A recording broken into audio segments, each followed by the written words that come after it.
Salut les futurs acheteurs. Coucou tout le monde. Alors question. Petite question via Facebook. Ouais, donc Françoise, merci pour la question. Comment se calcule une reprise? Alors mon Cyril. C'est très intéressant comme question. Et à la fois c'est assez compliqué de répondre parce qu'il n'y a pas de règle à proprement parler dans le monde du camping-car. On fait souvent un parallèle avec l'automobile. Dans l'automobile, quand vous changez votre voiture, très souvent, les concessionnaires vous reprennent votre véhicule en dessous de la cote Argus. Sauf quand il y a une offre Argus plus 2000. Oui, et ben même les cotes Argus, il faut ça. Alors pour ceux qui nous regardent, je viens de l'automobile. Oui. Avant de venir dans le camping-car, j'étais dans l'automobile. Et quand ils vous font les offres Citroën, Peugeot, tout ça, reprise Argus, reprise Argus plus 2000, 3000, 4000 euros, il faut savoir qu'ils partent de la cote Argus sur laquelle ils défalquent ce qu'on appelle les frais professionnels. Les frais professionnels sont égaux à 15%. Donc en fait, ils font cote Argus moins 15%, moins les frais éventuels qu'il y a à faire sur un véhicule, sur une voiture, la petite rayure, le petit truc, tout ça. Et donc au final, on se retrouve à baisser le prix de l'Argus pour rajouter les 3 ou 4 000 euros et finalement faire 0 € de remise sur la voiture parce qu'il vous dit oui, mais vu que je vous reprends votre véhicule 4 000 euros de plus que la normale, bah, je ne peux pas vous faire de remise sur la voiture. Ça ne marche pas comme ça dans le camping-car. Heureusement. Voilà, donc désolé pour la petite parenthèse, je crois qu'elle est très intéressante. Très intéressant, tu vois. Donc dans le camping-car, en fait, non, vous avez aussi une cote Argus qui s'appelle la DICA, la cote DICA. C'est la cote officielle des professionnels. On travaille avec cette cote Argus.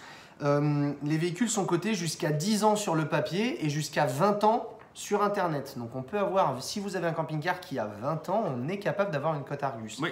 Néanmoins, dans le monde du camping-car, nous ne rachetons pas les véhicules en dessous de la cote Argus. Sachez-le. Ouais. On les rachète au-dessus. Ouais. Ça dépend du modèle. On peut les racheter à la cote ou au-dessus. Mais ça, je pense que tu vas y venir. La majorité du temps, c'est vrai qu'on rachètera un véhicule au-dessus de la cote Argus pour plusieurs raisons. La première des raisons, c'est que souvent un camping-car a des équipements qui ont une certaine valeur. Donc cette valeur vient souvent. Une partie de cette valeur vient souvent augmenter la valeur de reprise de votre camping-car. D'accord? Ça, c'est la première chose. La deuxième chose, c'est du kilométrage. Un véhicule qui est peu kilométré, bah forcément, on va le racheter plus cher qu'un véhicule qui est surkilométré. 12 000 km à l'année sur la cote. Ouais, la cote moyenne nationale. Voilà, la cote parle de 12 000 km à l'année. Donc c'est vrai que si vous faites moins de 12 000 km par an, on aura cette facilité à augmenter la reprise Argus de votre camping-car. Mais ça, en l'occurrence, c'est pas la règle. C'est comme ça que ça se passe en fait parce que le marché du camping-car est ainsi fait et c'est pour ça que quand vous regardez des véhicules sur Internet, sur le Bon Coin, que ce soit chez les professionnels ou même les particuliers, les véhicules sont beaucoup plus chers que la cote. C'est une réalité. On revend et on achète les véhicules au-dessus de la cotation Argus. Qu'est-ce qui va faire aussi le prix de rachat d'un camping-car? Son état.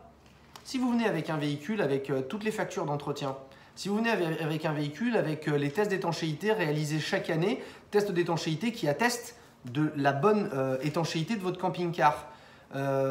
Si vous venez avec un véhicule peu kilométré, nous, en tant que concessionnaire, on se dit si ce véhicule, l'acheter, c'est une bonne affaire parce qu'on va le revendre. Et si on le revend, on va le revendre évidemment un peu plus cher que ce qu'on l'a acheté. Donc on va forcément vous en proposer un petit peu plus que s'il avait beaucoup de kilomètres, aucune facture d'entretien et évidemment un défaut d'étanchéité. Donc ça rentre aussi en compte dans le calcul d'une reprise. Qu'est-ce qui peut rentrer en compte aussi? Le marché. Oui, bien sûr. Ouais. Le marché, ça peut rentrer en compte. C'est même l'une des plus grosses raisons prises en compte. L'une des plus grosses prises en compte. Si vous venez avec un camping-car que nous recherchons, enfin que nos clients, qu'on a de la demande sur ce véhicule-là, fatalement, on va faire en sorte de ne pas louper l'affaire. Donc on va vous en proposer un petit peu plus que quelque chose qui n'a aucune demande sur le marché. Bien sûr. Donc ça, c'est à prendre en compte. Et après, il y a aussi à prendre en compte le besoin de la concession. Si la concession a besoin de véhicules d'occasion parce que par exemple, elle en manque, bah peut-être qu'elle va être apte à surcoter un petit peu plus le véhicule de façon à pouvoir vous reprendre votre camping-car un peu plus cher. Donc c'est pour ça que, désolé de cette réponse qui peut paraître un petit peu vague, mais voilà, il peut y avoir énormément de critères de prise en compte du calcul de la reprise. Évidemment, si vous venez avec un véhicule surkilométré, en mauvais état, qui n'est pas recherché par le marché et sans facture d'entretien ou quoi, bien évidemment, votre véhicule ne sera pas racheté au-dessus de la cote Argus, pour rejoindre ce que tu disais Tout à tout à fait. l'heure. Tout à Donc fait. voilà, c'est un tout, mais il n'y a pas de règle à proprement parler. Vous pouvez avoir des différences de 1000, 2000, 3000 euros d'une concession à l'autre dans une zone géographique qui est la même. Ça dépend de beaucoup de choses. Maintenant, le meilleur conseil qu'on peut vous donner, Eddy et moi, c'est que le prix de reprise est important. Mais le plus important, dans un sens, c'est pas ça. C'est qu'est-ce que j'ai à remettre à la fin. C'est ça. Parce qu'il y a ce qu'on vous reprend et il y a ce qu'on vous revend. Ouais.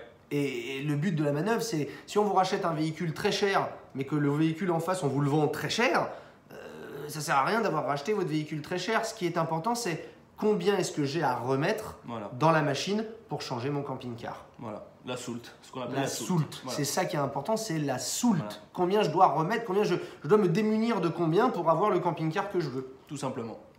En espérant, Françoise, qu'on a bien répondu à votre question. Si c'est pas le cas, Bah un petit dites-le nous. mail. Désolé. Allez, ciao, bye bye. Salut.